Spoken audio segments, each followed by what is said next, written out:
All right. Those who are just joining us on YouTube Live, I didn't put it. I will. Welcome. I'm going to start this meeting. We have about 12 officials in here.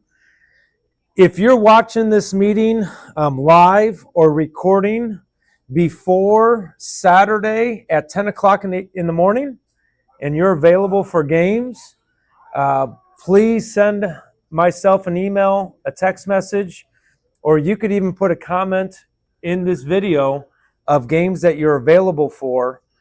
But we do have available games Saturday and Sunday. I think it goes through there. So please get in contact with us so you could put into action the information you're going to learn here today. But film study number 2. And I start with this film study number 2 sharing scout cards. So if your crew does not scout because you don't know how to scout a team, this is how we're going to start this film study. So the last film study, we talked about fouls, mechanics. Well, now we're going to talk about fouls, mechanics while scouting the teams we are going to be officiating. So it's a kill two birds with one stone, so to speak. All right, so we get to learn about the teams that we're going to officiate. And when we scout those teams, we'll probably see things we can learn from, mechanics, signals, and plays. So this week, our crew is working Fort Calhoun versus Mount Michael. Looking back at old film, when Fort Calhoun is home, they wear black. When Mount Michael's on the road, they wear white.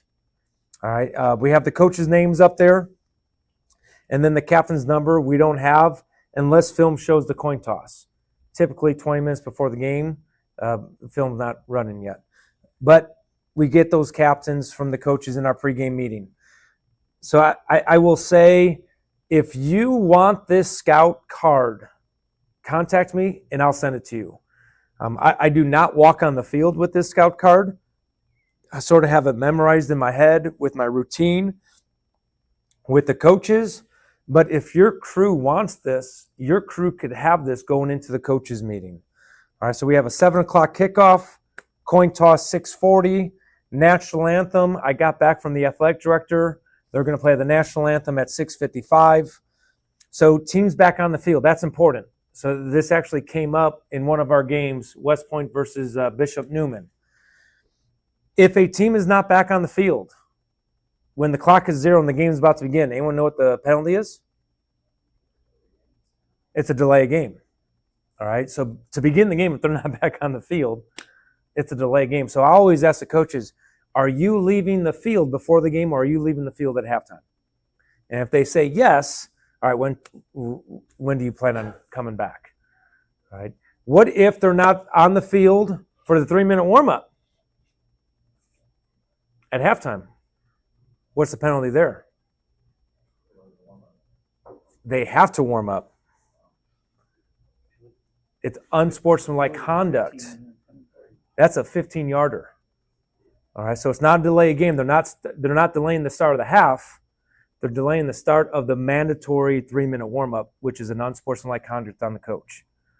All right, so another thing. So if every 2-year cycle, this coach, this team may not have been at this site. They might not know it's a 3-minute walk to the school. All right, so it doesn't happen too often. But again, it's that scout information. Ask the coach what their plan is to be back on the field before the game and at halftime. If they go off the field, say they're going, do you send somebody? If they go off the field and we're 2 minutes until that 3-minute warm-up and we don't have anybody in sight, we'll do one of two things. We'll send somebody, but most likely we'll send game administration.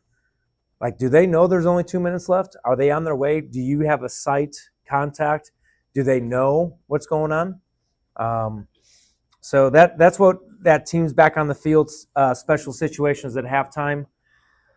I have not been in a halftime where it's more than 15 minutes. But again, if they do extend it because of homecoming king and queen celebration or they're dedicating something, we got to make sure we let the visiting coach know.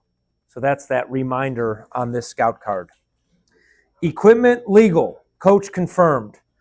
All right, so on the film that I watched between Mount Michael and Fort Calhoun, I did not see any illegal equipment. All right, but if I do see it illegal on film, I'm like, all right, number 20 had a tinted visor, or number 44 had bands around their arm. I'll put that in my scout card. Coach, is everybody legally equipped? Yep, we're good. Hey, coach, take a look at 44. He's got the bands around his arm. Could you just make sure he gets around his wrist before the game? Oh, sweet, no big deal. All right, we could scout that going into the games now of illegal equipment. And believe it or not, you get credibility from coaches, which we'll get into more with this scout card. So now we go scrimmage kick formation, QB, righty or lefty. I will say, I will never, ever ask a coach, is their quarterback right-handed or left-handed? Is your kicker right-footed or left-footed? Because all that is doing is telling that coach, guess what I did not do? I did not watch film. Okay. Hey, coach, is number 11 going to be your starting quarterback today? Last week I saw he didn't play in the fourth quarter. Is he all right? Wow. I just have that coach in my hip pocket for the rest of that game. All right. I studied. No, Sean, you want to know we were up 35 points, so we didn't want to continue playing our starting quarterback. Oh, sweet, cool. All right. Place kicker. So this is a field goal kicker, righty or lefty. This is important to know to let your crew know. All right. So is number 29, is number 11 running on the field? All right. Is the holder number 11, number 18 running on the field? Got a kicker, got a holder coming on. So now we know who H or L is going underneath the field goal post. All right, so that's information. So I put an exclamation mark, number 11 for Fort Calhoun. That is their quarterback. So what is that now telling me and my crew when the holder is their quarterback? Potential fake, he could throw the ball. All right, so that's why I put the exclamation mark. So put that little nugget in our crew's head.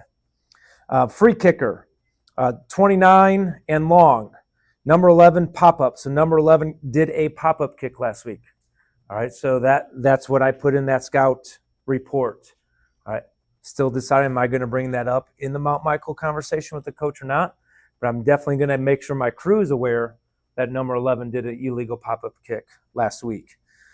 Punter, number and which foot, that changes referees' mechanics. And referees, if you're watching, I put that onus on my umpire. If it's a lefty kicker, I expect my umpire. Yeah, Zach Hunnell's shaking his head. No, that's not fair. All right. You were a referee last week. Did you not have more things going through your head as a referee than an umpire last week? Yes. Okay, thank you. Good answer. He might have lied, but good answer. All right. So, and then long snapper, 51, no numbering exception because it's 50 through 79. Number 2, now I'm thinking numbering exception because that's not 50 through 79. All right, so then unusual plays, we got the pop-up kick here. I typically will watch the first 20 plays, and if it's a close game, the last 20 plays because that's when the coaches are going to do what they're trying to do in that game. The first really 10 plays, it's scripted. They show us as officials what they're doing in that game. And then if it's a close game, they're going to do the most important plays, the one they trust the most during the last 10 plays. So that's why I typically do the first 20, last 10 if it's a close game. So figure, like, the next step is like, all right, how did you get all this information? And I'm going to give huge kudos to the NSAA. Those of us that have been working high school football here in Nebraska, this is a norm for us. We get every single game throughout the whole entire state every single week. By the way, this does not happen in every state. So we have access to all this information for our success, to get prepared for a game and to scout. Every game don't have the clock down. Oh, that'd be awesome. Not every game don't have that. So the comment made was, we wish that every game has this down at it. The big stadiums, they have it, but you can't see it because, so like small town old school scoreboards are awesome because we see it the whole entire time. But yes. Information you might want on your game card is, do we have a SAM? All right. So the statement was on your game card. Do we have a SAM? What do you mean by SAM? Kevin Moore called that a shit attracting magnet. All right. That kid that's going to light somebody up, we better know who this dude is. All right. So a SAM is a player that could cause problems. So you could add that if you're watching game film and there's a scout. If you have a player playing on the edge and it shows up, I'm not sure, Bryce. I'm not sure if you saw in our. We have one coming up this Saturday. We have a SAM. So that could be something you could add to your scout. But literally, what I do is I go to the game film first. So this is Mount Michael. All right, so I put formation number 1 here. Again, this is the beginning of the game. They're going to run their formations they have been practicing at the beginning of the game. So then as a crew, we'll talk about these formations and keys. All right, so we got a balanced formation. So when there's a balanced formation, that back judge is going to have the widest receiver on the line judge side. The line judge then has the inside receiver in the back, and the H has the wide receivers on their side. So we had this conversation in our captain's meeting today here. What does this mean? All right, Sean, I know what my keys are, but what the heck does this mean? And what this means is, at the snap, we talk about, snap, tackle, key. When we say tackle, what are the tackles showing us right now? Run. So now we have to get to our keys. Are they run blocking legally? So that's literally what we're telling ourselves when we go snap, tackle, key. All right, so we have a run play here. All right, so number 2, let's go back to the beginning. All right, number 2 is the line judge's key. All right, that is a legal block. But if we're not watching that block the whole entire time, what could this block look like if you get to it at the end? A block in the back. Because it finishes in the back. But where did it start? The block started on the side right here. So if it starts on the side and ends in the back, we have a legal block. The only way we get this right is if we know our keys. And that line judge says, all right, that is my key. I am watching that key. All right, so this was not called a foul, thank goodness. All right, because the line judge knew their key at the snap. They read run. They found their key, started on the side, finished in the back of the back. This is a legal block. All right, so now we go to play number 2, which is going to be a different formation. All right. And what makes it different, now they're wider. All right, they're not as close as those receivers. Number 2 is farther away. So just as a novice football official, if all 4 receivers are farther away from the ball, what type of play do you think we're going to get here? Probably a pass. Now let's see if that's true. All right, so there's our keys. Again, the back judge, widest wide receiver on the line judge side. Line judge has number 2. Line judge has the back. The H has 2 receivers. So we got snap. We got tackle. What did the tackles tell us? Pass. They drop back. Pass. So now literally, mentally, just taking a look at these two plays. If number 2 is tight, run. If number 2 is wide, pass. All right? So now here we go. Sweet, incomplete pass. Going to the next play. Let's take a look at formation number 3. All right. Did I put in formation number 3 here? Yep, formation number 3 with motion. All right, so whenever a team motions, there's different ways to do it. Whatever way your crew decides to do it, commit to it. So what is the best practice is once this guy in motion passes the snapper, that is now the strong side. Some crews do it right now when it gets outside the tackle. But you could see when they get outside the tackle how late that could be to transition and switch. All right, so it's funny. Chad says that. We'll bring up the coach's concerns here in a little bit. All right, so what we like to do is right now, we are now trips. That player has gone past the snapper. We are now in trips. So now the back judge on the strong side is going to have 2 receivers. Okay, the 2 wide receivers on the strong side. And now the H is going to take that back. And now the line judge is going to have the wide receiver in the back here. This is very important because this is missed by this crew. All right, guess what this person in motion does? Even before that, boom. Guys, see what happened there? The person in motion doesn't do a thing. All right, so number 4 keeps running. So now we're going to go back to our keys at the snap. All right, so now with the back judge's key, right now is this receiver. What was the back judge's receiver before the motion? The back judge's key was this guy before the motion. With the motion, now the back judge key is here. If you're going to notice, what does this receiver do? We got an early blocking downfield, which is not a foul yet, but now it is. And this crew did not get it because guess what?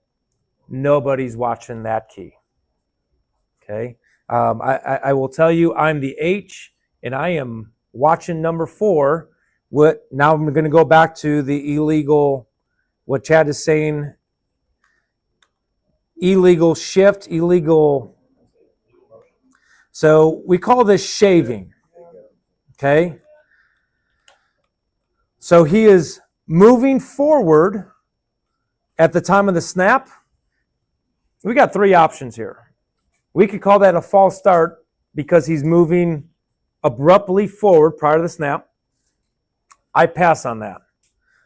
We could call this illegal motion because they're moving at an angle towards. The reason I pass on illegal motion is because he is not going to block somebody. Okay, so typically when they shave to get towards the line of scrimmage, they're going to get a quicker block. So that is why I pass on this. Now, if you call false start, if you call illegal motion, would it be supported? Is he moving forward at the snap? Yes. But I will tell you, this is sort of something I've learned. If we could find ways out of a flag, let's find a way out of a flag. So this is literally what I told the Columbus Lakeview coach. For me to call shaving illegal motion, I need that receiver to get to the line of scrimmage. Now, if he moved forward abruptly, I would have called a false start. All right, so I would say 50-50, totally support a foul here for illegal motion moving forward. But without changing our keys, we miss this OPI. And I will say the coach is really, really mad up until this point. He's literally screaming at the officiating crew about a pick play. And I'm like, what are you talking about? And then after they score the touchdown, he goes, "Thank you for not calling illegal motion like I asked you to call before the game." Okay, so Mount Michael actually ran this play twice, and both times it got picked for a touchdown. So then the second time they ran that play, they picked again. We did not throw the flag again. And I told the coach, until you don't intercept the pass, we're not going to call a foul. All right. But why do you think they got a pick six on this? Why do you think Lakeview got a pick six on this 2 times in one game? They watched, they scouted the film. All right. So we as officials can do the same thing. Okay. So you can call illegal motion. You can call offensive pass interference. All right. It was both, really. It was both fouls with the scout. All right. We got here. Formation number 4. This is trips, and I don't believe they motion here. All right. This is trips without motion. So H has 1 key. Back judge, you have the 2 widest receivers. Line judge, you have the inside receiver in the back. So those are our keys. So at the snap, all right, so this is a crew challenge. Referees, this is a thing you could do with your crew. If you send out 10 plays, put out a comment, text me the answer. You figure out real quick who actually looks at the clips, right? All right, so forwards or backwards pass, and whose call is it? Text me the answer. So what do you guys have there?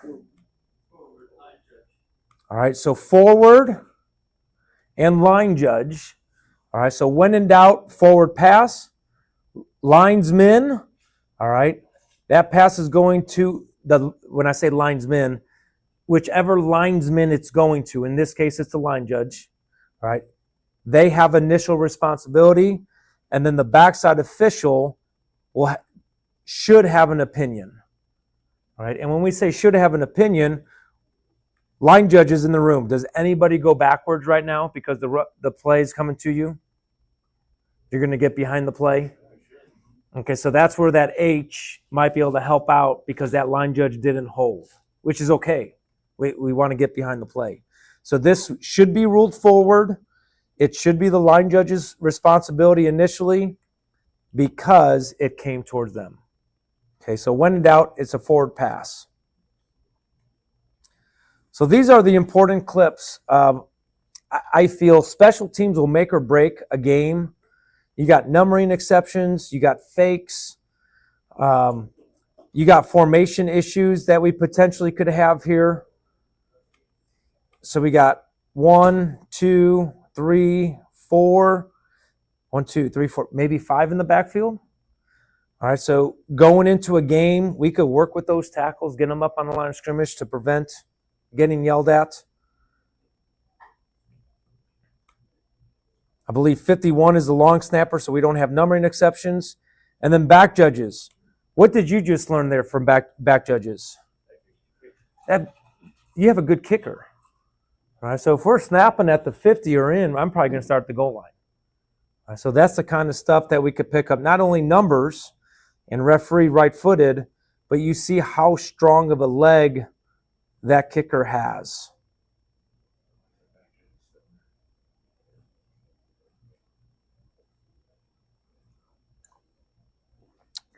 So the question was, why is that back judge just sitting there? They're used to having 7 officials. I'm going to give him a little. I'm going to give him a little kudos. He's used to having 11 officials. Are we back at the beginning here? Nope, not yet.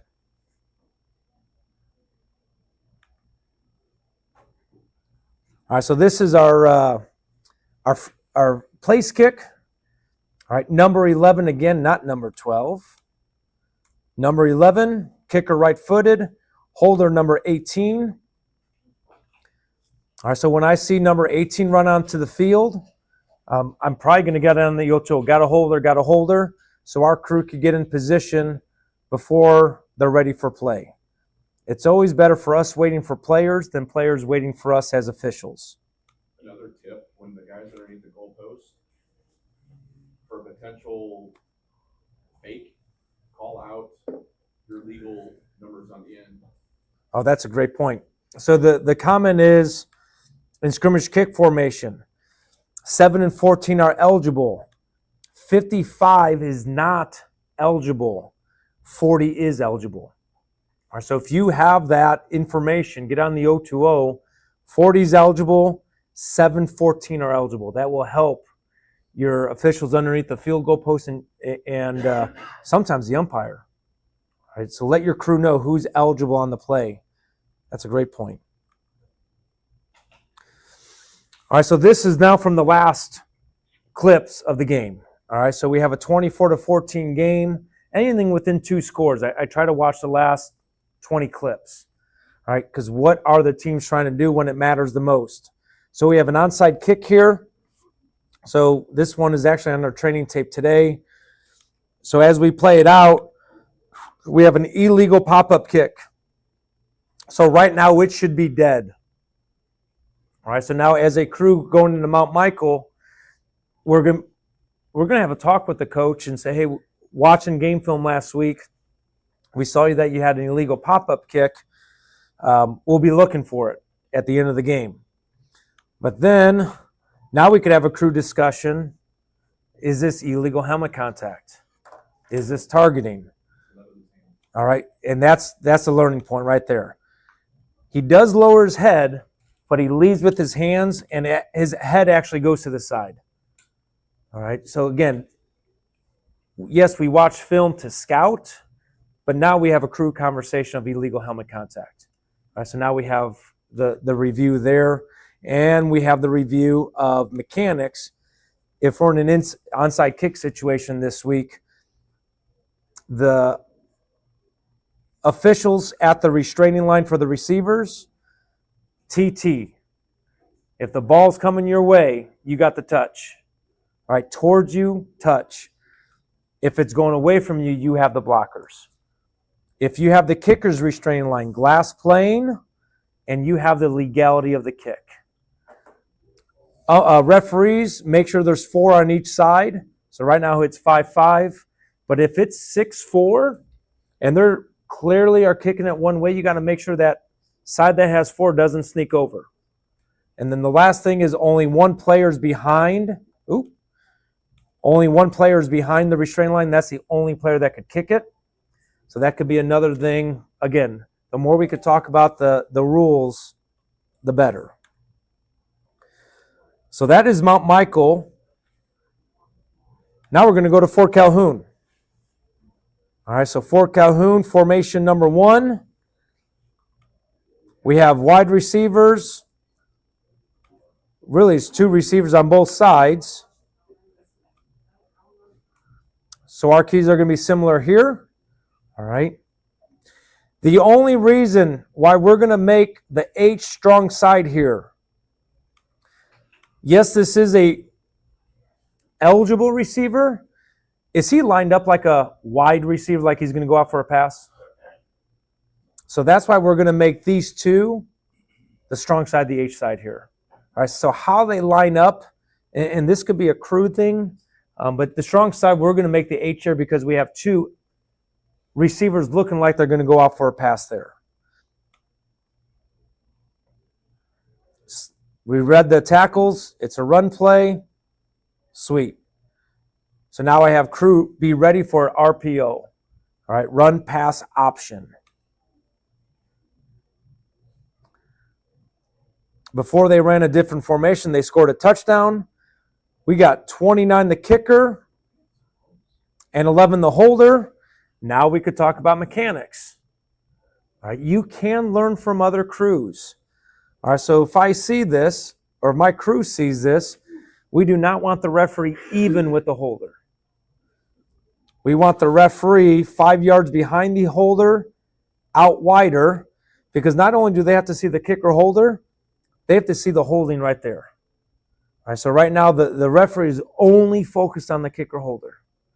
Can't be focused on the kicker holder. Referees, you got the opposite. All right, the pull and shoot. Correct. It's a sunny day. Okay, it's a sunny day. Now we have a kickoff. All right, so number 29, kicker, kick to the 10, UNH. All right. Right now, it's hard to see here on the film, but we have the H right now with his back completely turned to the blockers. All right, so if you're the umpire, if you're the headline judge, and you know they could kick it past you, you better be ready to backpedal, get behind that ball while looking over your shoulder. All right, so that's what we scouted here. We have a kicker who's kicking it back beyond the umpire and head linesman. Get behind the ball until we change our mechanics next year.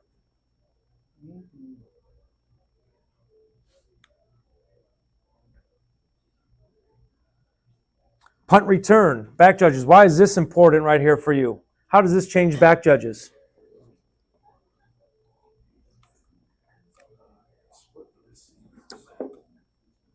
But do we split the receivers in high school? No, I'm still staying. Yep. We still stay outside the second receiver on the H's side, which really puts us at a huge disadvantage if they kick to number 4 here. All right. So Fort Calhoun does have double receivers. And if I remember right, the back judge is outside that H's receiver. So now, right now, since they do kick it to number 4, get over. You don't have to stay outside that H's receiver when that receiver is not going to get that kick. All right, so as soon as you can, please get over to that side of the ball. Yep, he did start on the right side, so that's good.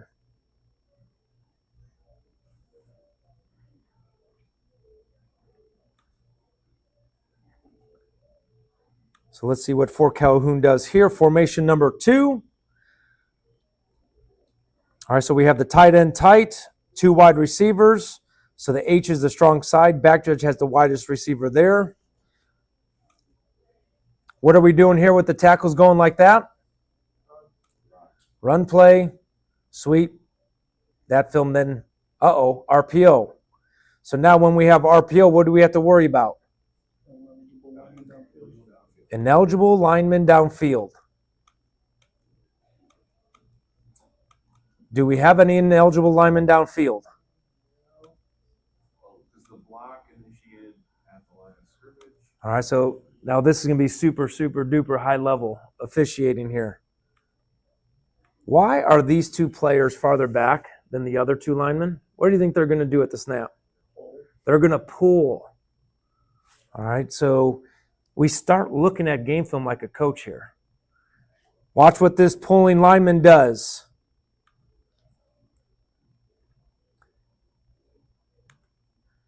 You guys see him? Right in the middle of the field right now? Is he more than 2 yards beyond? More than 2 yards beyond. All right, so now as a mental note, as a crew, man, I'm going to put them on the line of scrimmage. Their helmet is breaking the snapper's waistline, but that's not where they normally line up. They're going to pull on this play.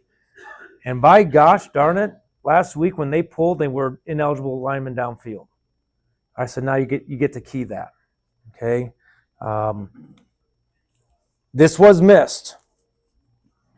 All right, but this is definitely an ineligible lineman downfield by Fort Calhoun. So again, I'm about preventive officiating. I'm going to have that conversation with the coach. All right, hey coach, any concerns on film? Nope, we don't have any concerns on film with Mount Michael. All right, question, watching game film, we had about 4 plays with ineligible linemen potentially downfield. Do you have any questions on what is not ineligible lineman downfield? Again, to try to prevent that from happening. Different formation, we got trips, talking about keys, wide receiver, 2 widest receivers. So right now, what is the back judge looking at?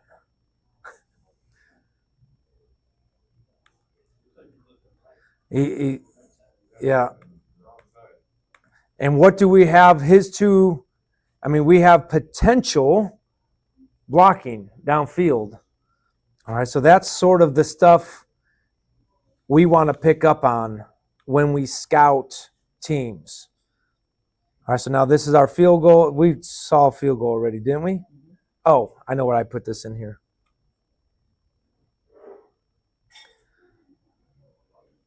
All right, incomplete, or not incomplete. Field goal is no good.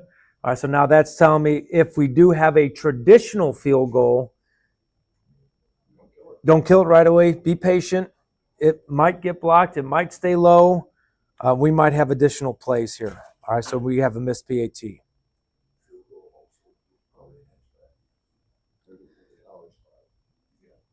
All right, and then this is the last play I put in here for Fort Calhoun because again, this was not a close game last week, so I didn't watch the end of the game. But this shows that the kicker can get it to the goal line. So now this is a reminder for me as a referee. Don't give up the goal line, all right? Because that's what happens here. The referee gave up the goal line when he saw that squib, like that low kick. Do not give up the goal lines. All right, so a lot of stuff we could do with the template of what we're looking for. Go into your next two teams in huddle. And again, it's about 30 plays for each team to get that information. It is absolutely amazing of how much information that team gives us as officials and conversations now we could have with coaches when we talk to them on Friday. It's instant credibility for the crew when you have those conversations and you have that information. So that was by far the number one thing with this film study is how do we study and get ready for the next game. I am going to switch classes here because JD Corner sent in a playlist of 4 plays for us now to learn from as officials.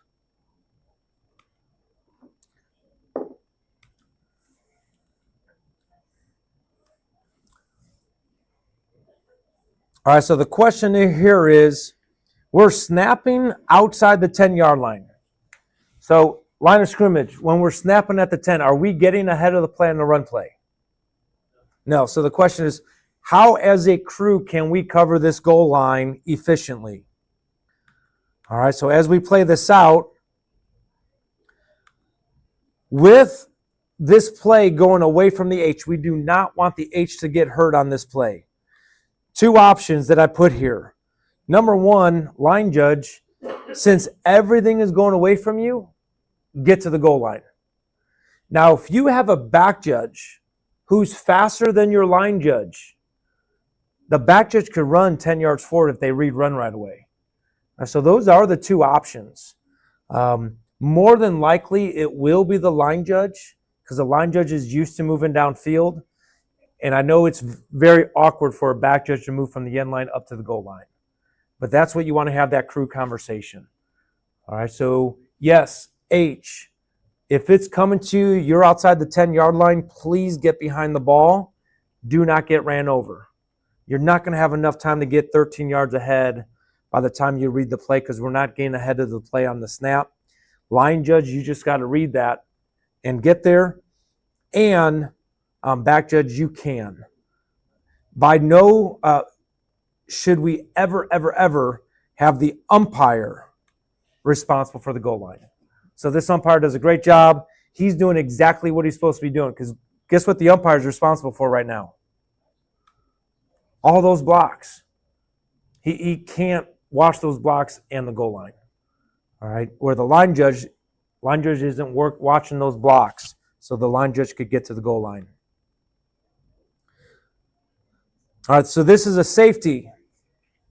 Is this not a safety? And whose call is it? So we're snapping outside the 5-yard line. So the H and L, you are not working back. So whose call is this? Referees all day long. So referees, whenever we're snapping outside the 6, I'm like literally telling myself, my goal line.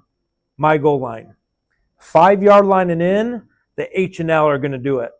6-yard line and out, the referee. So let's take a look at the comment here. First contact, forward progress is right here.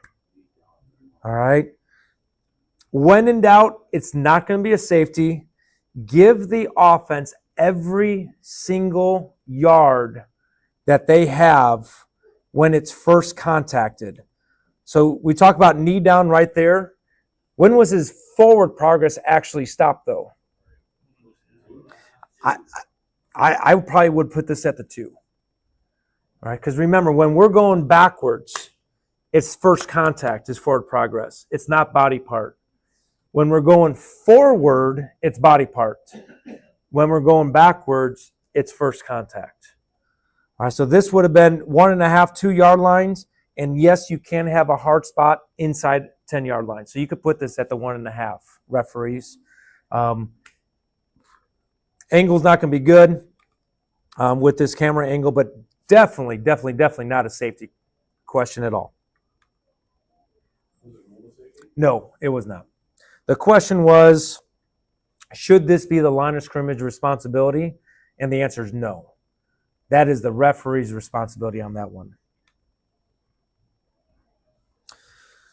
All right, I think we have illegal personal contact on this one after an interception. Yep, there's the interception. Sweet. Is this ball carrier at risk of being fouled? No.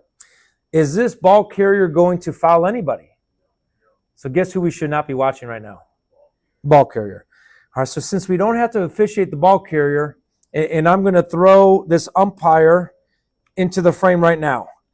Where's the umpire's eyes? Look at the bill of the cap. Ball carrier. But look how quick this umpire moves his head. Boom. Because he looked at the ball carrier to see, all right, he's not a threat. He is free of foul. Now I'm going to move my eyes, look for a brick in the hand. Found the brick in the hand. All right. Guess what happens here? Bam. So we have a blindside block away from, this is unnecessary roughness, even if it wasn't an illegal blindside block. Unnecessary roughness. And then here comes the flag. Sweet. Awesome. And that's why he worked the semifinal college football playoff last year. All right, so learn from officials like this. Yes, we have to officiate the catch. Once he's free of foul, everybody really quickly should have been, all right, where the heck is the brick in the hand? Where's the Sam? That's probably not the first time that player hit somebody hard in that game. All right, find that number and look for him. I think this is the same play. Yes. All right. This is a fun one. This is Shelby Rising City versus Heartland is this game.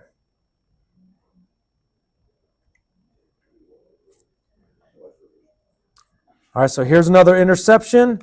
At this point, is the ball carrier being threatened to be fouled? Okay, he's free of foul. All right, so there's the first one. Excellent job. All right, so people thought he was going to blow him up, didn't he? But we're watching him. So coaches watching this, that's exactly what you want to do when you're blindside block. Get in his way. With Halloween coming up, hold up your hands and say boo. All right, that's what I, you like that, Matt?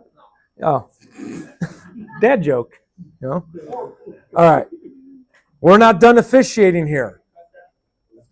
Number 53, see how he turned his head here? So right now he's looking at the ball carrier, Now he's looking at the blocker. So we went from illegal blindside block potential to now he's in the front. He sees this block coming. That is a legal block. So now we got another block coming. Okay, number 44. Bam.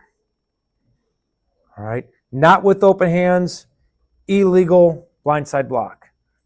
The big learning point on this could be kickoff returns, this could be punt returns. In this case, this is an interception return.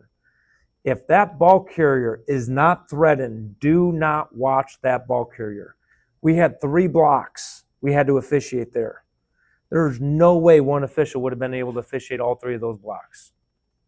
Okay, so if that ball carrier, challenge yourself this week and the future weeks. Open field, ball carrier's not threatened. Watch open field blocks. And then here comes another one. That one's legal. That blocker saw that block coming. So coaches will be like, we can't block hard anymore. No, you can. You just got to make sure they know what's coming. All right, so this is a clean, hard, legal block. Okay.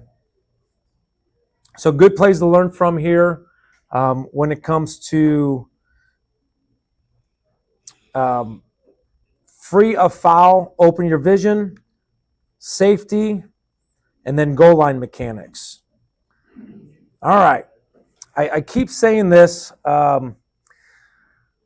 When we do these training videos, we work 1 varsity game a week. Chad Metzger, how many football games a week do you work that's not varsity?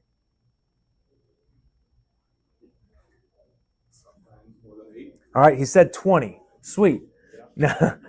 Bryce Kirkman, how many games do you work a week not varsity? About 8 to 10. Tom Henricks, how many games do you work not varsity? 5 or 6. Zach Hunnell, how non-varsity games a week do you work? 4. 4. Matt Krause? 10.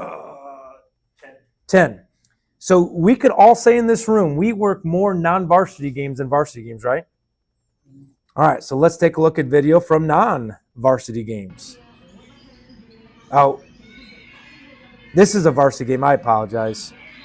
Dang it. What happened here?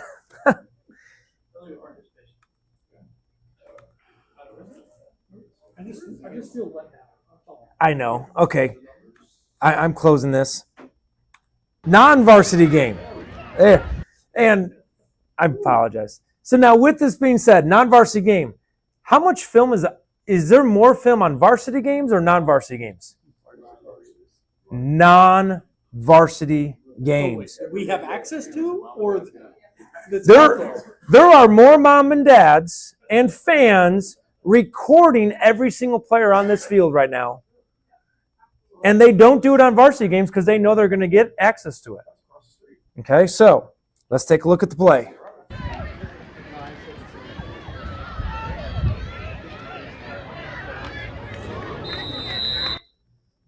What do you guys think about that tackle?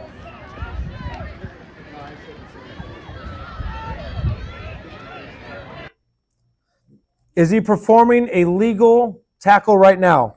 I wish I could put a circle around him, but I can't. But it's right here.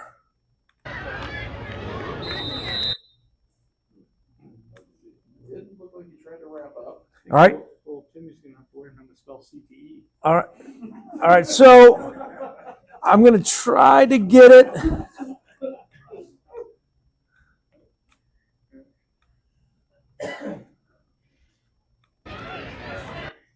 Oh, held it down. That's So this is the player right here. And then he makes the tackle. All right. So what we have to judge here, did he initiate contact with the helmet? Yes. Okay. Maybe. but the running back also knows. But did both players initiate contact? All right. Now let's say we don't have a foul here. What do you think we could do to educate the tackler on this play? What could he have done better? All right, see what your tackle, keep your heads up so there's no judgment on us officials. What else could we tell that player? All right, get your head to the side more, get to the outside. I would also say get lower. Lower your target hit zone. All right, so I will say in youth football, I do not know if this is a foul or not a foul in this video. But I do know what we could tell this player, see what you hit, get the head to the side, initiate contact with your shoulders, and get lower. Get lower. Okay, so here's another play from youth football.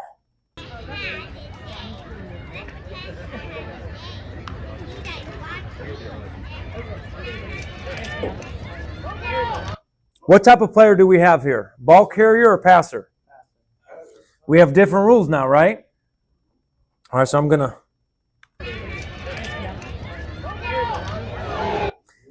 Is the timing of the hit good? 100%. Bang, bang. But what can you not do with a passer? Any high hit. We'll just say high hit. You cannot hit a passer high. So even if that was shoulder, I'm going to call roughing the passer a high hit on the passer. And the reason for that, what we have to learn as officials, it's not that the quarterbacks are more important. Let's be real. Patrick, yes, that is by far the biggest thing. The passers are so vulnerable when they pass the ball because they are not ball carriers. They can't crouch. They can't protect themselves. They're not running forward into the defender. So that defender on this one, they have to attempt to avoid contact. They could block a pass. There was no attempt to block a pass whatsoever. That was just, I'm going to hit this passer. They have to get the hit lower. So for this hit to be legal, all right, this defender has to get below the shoulder pads. Below the shoulder pads. Officials, I will say, when it comes to youth sports, I will even say freshman JV football, if you have any inkling whatsoever that was not proper tackle and that's not the proper way to hit in football, throw the flag. Protect the players. And you have to go up to the defender. This is what you could do better to avoid a flag in future games. Because I had a play last week, and the player says, "What, I can't hit hard?" I said, "I would rather you learn how to tackle properly now so you're not penalized in high school later. So you could play in high school later." Right? Because I've said this in many, many trainings. In football equipment, the equipment is for us to be protected when we get hit. Guess what player's most in danger of getting hurt when you do illegal hits? The hitter. It's not, equipment is not made to load, like, it's not a weapon. It's there to protect you, not give you ammo to make it worse. All right, so that's a great statement. So the statement was, go back to leather helmets and they won't use their heads to hit. But that's not the world we live in. I'd say another thing on that is the white hat should probably stay with the passer a little bit better. Straight line, so he probably couldn't see the hit because he got blocked out by at least 2 people. Which one's the white hat? The one that's walking One black hat. Gotcha. All right. The purpose of these, youth football, sub-varsity football, if it doesn't look like a football tackle, we all know what a football tackle looks like, throw the flag. All right, and then communicate, hey, it was unnecessary. It was beyond what we should do as a football player to make a hit on an opponent. All right, the last one, sorry, this is the varsity one. It was a late add-in today. So just don't be surprised. I'm sure we'll get more special plays as we go later in the season because the teams already practice all their offensive plays. So now coaches look to be inventive. So what could happen on this play to make this play legal? All right, goes all the way across the numbers. He does go all the way across the numbers. He could have been legal on the last play. Could have been part of the action in the last one as well. Okay. All right, so at the end of the day, a coach is going to argue. I have no idea where this film is from. I don't think it's from Nebraska, by the way. But it was sent to me, and it says, what do you have on this play? And I said, unsportsmanlike conduct foul. All right, this is what we call a hideout play. So they have 10 on the field. Clearly, 1, 2, 3, 4, 5, 6, 7, 8, 9, 10. 10 on the field. And then he runs on. And then right after he runs on and gets set, that's when they snap the ball. All right, so the referee, you see the flag come in here. All right, and he's actually blowing the whistle right now. All right, so this is actually legal formation. He does get inside the numbers. They do wait for 1 second, but this is unethical and against the rules for a hideout play. The only way, truly, for me as a referee to make this legal is if the defense matches up to this. What if the pass goes the other way? Still illegal. Okay? So coaches watching this, if you truly have 10 players on the field and you want 11, I would get this receiver completely inside so the defense can match up and then come back out wide if you want him wide. But by him just running on, getting set, 1,000, go, this is orchestrated, taught, and I give kudos to the coach for getting him inside the numbers and set for 1 second. But that's still a hideout play and illegal. All right, that's an unfair act, unsportsmanlike conduct act. So really, I wanted to share this with you because it came from another state, so it doesn't happen in this state of Nebraska. Yes, so this hideout play is a dead ball foul. All right, so at the snap, kill it right away. 15-yard penalty, unsportsmanlike conduct foul. Before the snap or right after? Right after the snap. Because again, I want the offense to make it legal. If the defense recognizes it and matches up and they don't snap it until they match up, I'm good. I will count it as an honest mistake. Somebody got yelled at, get on the field because we only have 10. But with the defense not reacting to it and how good this person lined up inside the numbers and how good the quarterback waited 1 second and threw to him right away, that was orchestrated and coached. All right, so you cannot do a hideout play and just run onto the field like this. Unsportsmanlike conduct. All right, it is 8 o'clock. Are there any, before we close the YouTube live, because I'm going to keep it open in here for other conversation, are there any plays from our games the last 2 weeks that anyone has questions on, either YouTube live or in here, you think we could put up there? Bryce. Week 4, Ashland Auburn played 9. Week 4, Class C.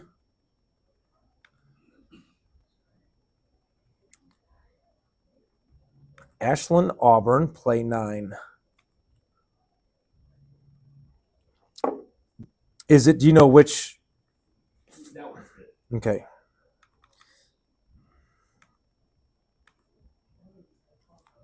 Does this look familiar? Cool. It cuts out on the far left side. It cuts out, but you can still kind of see. All right, so we have an awesome mechanic here. So the back judge right now just got the receiver's attention. This is the first punt of the game. And watch what he does. Boom. He's showing that receiver what a legal fair catch signal is. All right. So I know it's redundant, repetitive. Back judges, we should be doing that every single punt.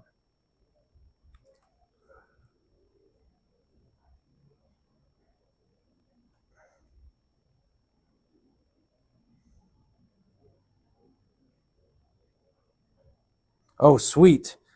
So the ruling on the field was he possessed the ball, the kick has ended, then he momentum / ran into the end zone with the ball. Is that the ruling on the field? We had first touching at the 1.5, and then we had possession at the half-yard line. All right, sweet. So first touching at the 1.5, possession at the half-yard line. Where are we putting the ball? First touch.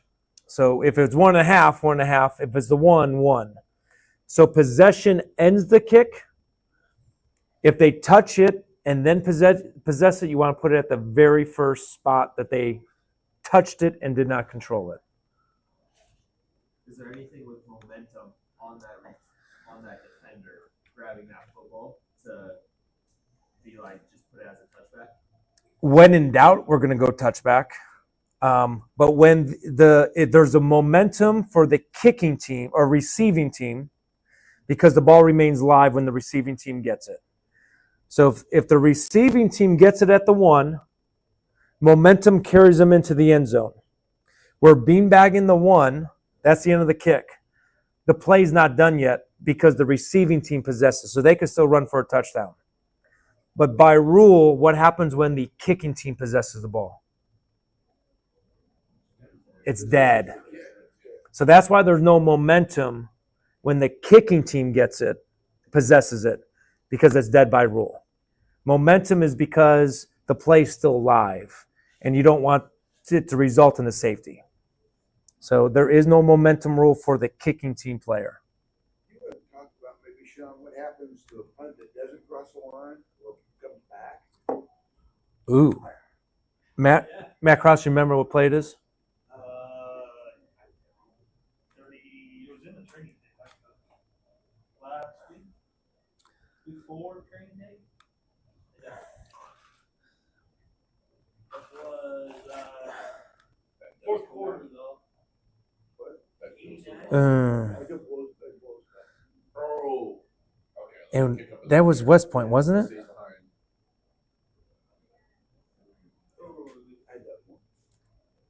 Week 3. There it is. Yeah. They can kick it again.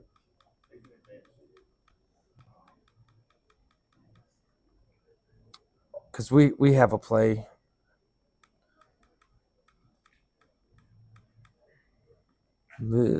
Cross our fingers. Yes, this is it. So advancing the kick. So this is a high school rule difference. Line of scrimmage is 43. All right, line of scrimmage is a 43. No, line of scrimmage was 37. Yep, 37. So the line judge is going downfield at the snap like he's supposed to with his head over his shoulder. The H is holding the 37 like he's supposed to. The umpire is now going to take cover here. See him take cover? Okay. So now here comes the ball. So right now, where's the ball at? 36-yard line. All right. So by rule, the ball is now dead because the kicking team possessed the ball beyond the previous spot, which was the 37. Okay? Now, if this kicking team player just waited or stayed back and he possessed the ball at the 38-yard line, because it was going to go to the 38, now he can advance the ball. Or you can kick it again. Okay? Or he could kick it again. Yes. The kicking team, as long as that ball is behind the line of scrimmage, can kick it twice. You could only have one legal forward pass, but you can have 2 kicks. All right, so this is a reason why the H stay at that 37 the whole entire time. Okay. Well, he did release. He's supposed to release after the kick, correct? After the kick passes the line of scrimmage. Yes, which it did. Which it did. Did cross past the neutral zone. But he only went downfield a couple of yards, which Which is a good thing. which is a good thing. Boom. All right, so dead by rule. Which is why he held right there. And luckily called it over. Now where's the God, what an awesome spot. How did the crew get that one? It was a yard off. 36-yard line. 36 and a half is where he touched it. For That's touching. my line. Yeah, give you a hash. All right. Any other plays in here? No. All right. So on, let's see here. Reason behind. So before we end the live session, remember, go to our YouTube channel. Training tape number 5 is out. Daily shorts are added. And under community are plays sent in from coaches, officials, fans. The plays are not every single day. They are literally as I get them, I put them up. But the shorts are every day, and the videos are every week. I will say this. I think most people know this, but if you are looking to work up to college football, these GPAC training tapes will help you familiarize yourself with the college mechanics and rules. There are tons of changes. And if I don't know already, please let me know you're looking to work college football, because we'll get you down that path as well. So those online, thank you for taking time out with PSOA today, and look forward to our next live meeting, October 9th. Will be our next rule study meeting online, October 9th. Oh, Pump basketball. Our basketball meeting is Wednesday, October 2nd, and I'm just going to go to events. So our basketball, if you are looking to become a basketball official or are a basketball official, we have our team registration practice next Wednesday, 6 o'clock at Westside High School. It will be live also on our YouTube channel. So if you're in town, please attend. If you're not in town, you could attend YouTube Live. Football, we do 2 of those. Is there only one? Only one basketball, one live. All right, one basketball meeting live. October 2nd for basketball. Thanks for taking out. Remember, officials, you're only as good as your last call.